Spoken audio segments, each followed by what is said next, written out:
we focus a lot on quarterbacks all throughout the year, but this is the, kind of the creme de la creme. Everybody's got eyes on the Elite 11 finals. I know you watched quite a bit. You guys watched on Instagram live. I think what we want to do is for this little portion of the show, we're going to break down all the contestants, who's who. Some we've already talked about in this offseason, and some we have yet to cover. But let's just start off with tier one. David, I saw you've kind of already, created a 3-man race. And of course, Bryce Underwood was not present at the Elite 11 finals. He has not participated. He is still QB1, I think, for most of us. But there's 3 other players who are tier one for this competition. And I agree with them. David, kick it off the bat with your thoughts on Tavian St. Clair. We definitely raved about him when we reviewed him. Where does he stand among the contestants in the Elite 11, in your opinion? Yeah, as far as the participants at this event, he's probably my top guy at the moment. I think he's got kind of like the best blend of arm strength and accuracy. He's got an NFL body, which he already has an NFL body, which is, some people might think of that as somewhat of a negative because he's kind of already sort of physically matured and maybe he doesn't grow much in that regard. So, but I just think he's a clean prospect across the board, checks most of the boxes. I just think he's one of the safer plays in this class. Yeah, and that NFL size he's about 6'4", 220, over 220 already. We definitely profiled him in a full segment. Go back and search for that if you have not already, but we all really like him quite a bit. I would agree he was the QB1 going into this competition based on what we think, and I think at this point after updates, most of the services tend to agree on Tavian St. Clair. If you like what we do here on The Official, go like and subscribe to this video and go back and check out all the other videos that we are putting out under the umbrella of campus2canton.com. We are trying to make college fantasy football more prevalent. We are trying to break down incoming freshmen so that you can draft well and get guys who are going to not only help you on the college side of fantasy, but then also carry over onto your NFL squads. Tavian St. Clair, the type of guy we can see as a first-round NFL quarterback pick coming up in the next few years. All right, Matt, you like Keelan Russell, I think.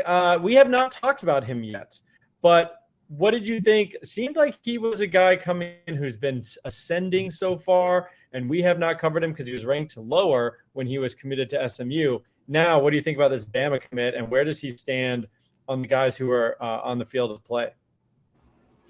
I hadn't dove too much into Russell before the Elite 11. I'd obviously seen him, watching Duncanville, a massive program in Texas, and his teammate DeCorian Moore. And it definitely was kind of hard to evaluate from that perspective because he's just playing on such a good team with a lot of great players around him, and I think that ultimately led to him being overlooked by the services as well for a bit. But I mean, he came in and he showed out. According to the Elite 11, their rankings, he was their winner of the entire event. His arm looked fantastic. He did, great in pretty much every event out there. He's a bit skinny right now. We'll see how he can add weight. I'm not too concerned about it. Definitely gets. I've seen Michael Penix comps already. I can definitely see it. And then him there at Alabama in that offense. I definitely like his CFF outlook for sure. And I definitely think he has a NFL skill set, although I'm not too sure as a first rounder. But, for sure a guy that can be day 2. I guess Okay. Penix went in the first round, so can Russell. So who knows?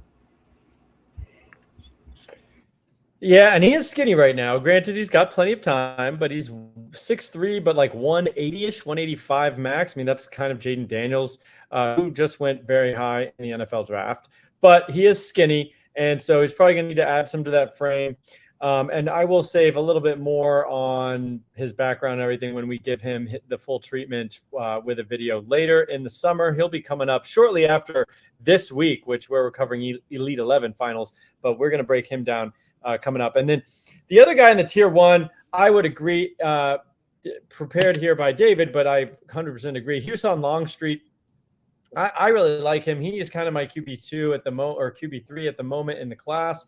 But I really like what I've seen. He's a very athletic guy, and going into this competition, I was hoping that he could show kind of that quarterbackness. We know he's an athlete. We know he can run. We know he's got a really flexible arm, but could he kind of make it happen in structure? Could he make it happen when he needs to like hit a certain drop and hit a certain spot instead of just improvising? He had a leg injury coming in here, but his arm still looks great. More zip almost than anybody. And of course, we've got those off platform and the arm angles, everything with Houston Longstreet. He's going to Texas A&M. I believe talent can't win anywhere. I would like for him maybe not to go to TAMU, but at the moment that's where he's committed. And I'm still back in Longstreet, and I don't think anything changed headed into the competition. Okay, tier 2. Some people might disagree with this, Dave. I'm going to throw it to you because he's committed to your, I think the team that you've pulled for. I don't know about your absolute favorite team, but certainly Notre Dame, Deuce Knight. We got hammered in our mentions when we kind of said he was raw.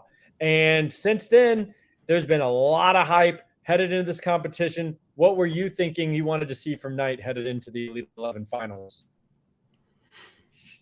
Yeah, and to be clear, these tiers were just based off of how they performed on day one of their drill work and stuff. But I think Deuce Knight, for the actual event itself, he was towards the top. I think a lot of people thought he was in the top 3 going into the final day. But if you want to talk about upside, I mean, he has all the physical ability.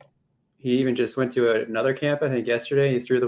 He won the long distance contest. He threw it 71 yards. So I think, once we update his velocity, like the velocity we have in there right now is pretty middling, but he's obviously got a stronger arm than that. So I think he's going to end up being a 95th percentile or above athlete, which definitely puts him in the first round discussion. As far as tools go, I think some of the mechanical stuff, whatever, I think he needs he's got really long arms, like almost 34-inch long arms. It's just harder to have a fast release. So I think that's a part that. The other thing is he just started working with, I think, Phillip Rivers and QB Country. He finally got a QB coach, so he's way behind the ball. A lot of these other guys, like Julian Lewis, they've had QB coaches since they were like 10 years old. And so I think mechanically he will take a leap. He will continue to get more consistent, which we've seen through these camps and recently this summer. So I think he's on a good trajectory. Definitely has first round NFL upside. We just want to continue to see him get better, and we need to see him we want him to have a really big senior season. Yeah, I couldn't agree more. I mean, and I think that there's been a lot of hype building since even we put out our video and said he's kind of raw. The services have started ranking him higher. I think it's a 5-star in at least one of the services now, and really went into this event with a lot to kind of really solidify himself as one of the top-tier quarterbacks.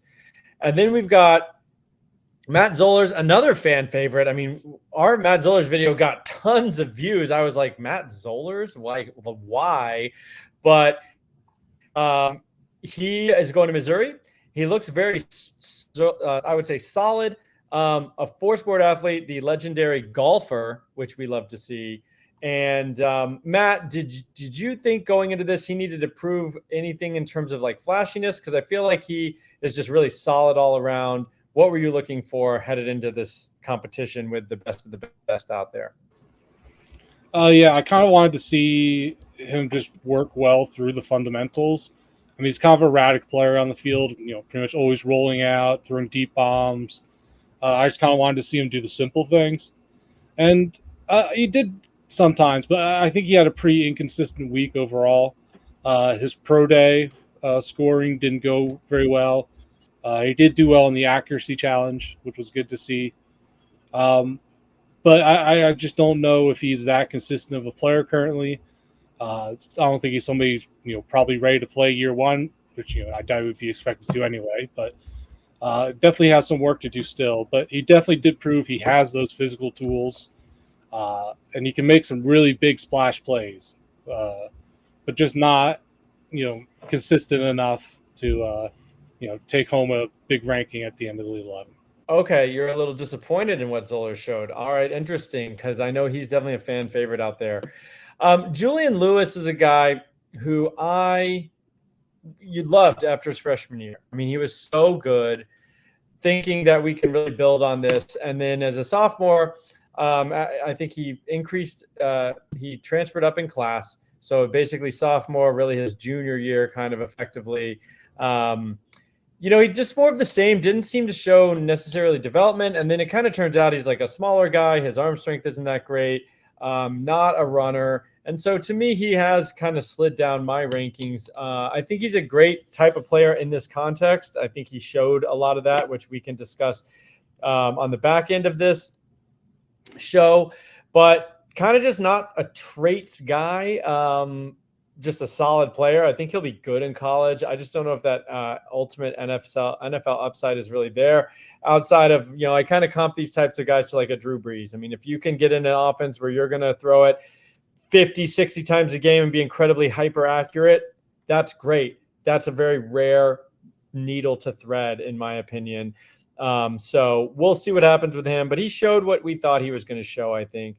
And then, David, you've been kind of tracking Bryce Baker. We haven't profiled him yet on the official, but were you excited to see what he was going to bring to the table here? Yeah, kind of like mixed. Like I think everyone had him in all the services and the Elite 11. They had him in the top 11, but I don't think anyone was necessarily wowed by him. So that's kind of the one thing holding him back. I don't know if he's going to be considered like an NFL type guy. Although I did think he had decent tools. I just don't like. It's hard to like get a feel for a player when they're in such heavy RPO systems in high school, and it's like every throw is where they're on the move, and I just don't have a good feeling for how they throw within the pocket. I think he's going to be raw in that regard, and so there might be an adjustment for when he gets to college, but he really does, like, he has like an NFL build to me. He kind of hits all the measurables as far as like hand size and arm length and height and all that stuff. I like how he interviews and stuff. Like, I think he's a really smart guy. He just seems like he has the intangibles that I regard. So yeah, I think he's got decent upside, NFL upside maybe, but maybe more like a day 3 type guy. But I definitely think he could be like a multi-year starter in college. We'll see, how quick a lot of these guys, they didn't really do anything till like year 3. So there might be a bit of a waiting game for him. Okay, fair enough. So that rounds out kind of what I would say going in to the event, the heavy hitters.